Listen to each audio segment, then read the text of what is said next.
Hi guys, it's Sheena from Teton Raptor Center and I'm here to give you all this week's patient update. So let's go ahead and get started. Starting things off this week, for some of the birds that we'll be covering are our Swainsons Hawks. We've got Swainsons Hawks 712, 79, and 77, and all three of these juvenile birds are living together, and that is because when baby birds come in or they are young and impressionable, we want to keep them with other conspecifics, so other birds that are the same species, so that when they are growing up and feeding, they can learn other social cues from their new siblings, and that will help them when they get released and go back to the wild better understand who they are as a bird. Next up, we've got Great Horned Owl 711, and this bird came from Teton Village in Wyoming and is dealing with some feather damage. Her feathers have grown in an unusual manner, and a lot of them have pinched right off. This could be a case of West Nile virus, but since she's so young, this could be something that with more time and supportive care, she improves upon. Because this bird is a baby and we do want it to not imprint on humans, we have it living with an adult great horned owl, and that is the bird in this photo here with it.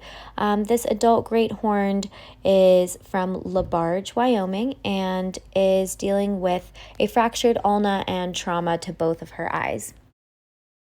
Next up, we've got Bald Eagle 710, and as you can see from the photo here, this bird is young as it does not have its white head or white tail yet.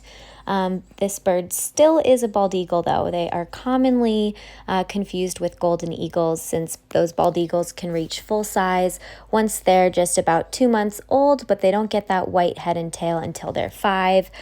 So again, this is a bald eagle, not a golden eagle. It did come in due to some pretty severe feather damage. We noticed that a lot of its primaries and secondaries are missing on both of its wings, so those are really important for flight. And then some of the outer tail feathers are intact but damaged. So we're going to have this bird on a feather supplement, and that will help improve the quality of the feathers as well as new feather growth, and we'll see how that goes. Next up this week is Golden Eagle 76, and this bird came in from Kemmerer, Wyoming.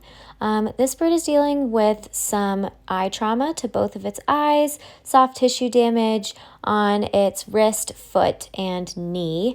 However, I would say that the eye trauma has resolved greatly over the last week, so we've discontinued medicated eye drops. This bird has also moved out of the ICU and into the PCU where it has more space, and things are progressing along really nicely. Last but not least, for the birds that we'll be covering in this week's update include 2 of our American Kestrel siblings. This is American Kestrel 628A and C. They are brother and sister, and the cool thing about American Kestrels is that they are sexually dimorphic, meaning that you can tell the males and females apart just by looking at them. So in this photo here, the male is actually the one sitting on the right side and the female is the one sitting on the left side. They are in a bigger enclosure where they're moving around and flying a little bit, so we are hoping to get them back to the wild in areas where there are other fledgling kestrels as soon as possible. All right, that's all we've got for this week. Thank you guys so much for tuning in, and I hope you enjoyed learning more about our birds. Remember that if you want to do your part to help keep wild birds wild, you can check out our website at tetonraptorcenter.org and make a donation. You can also click on the description below, and I'll link it right there so you can click on it there to donate. Bye!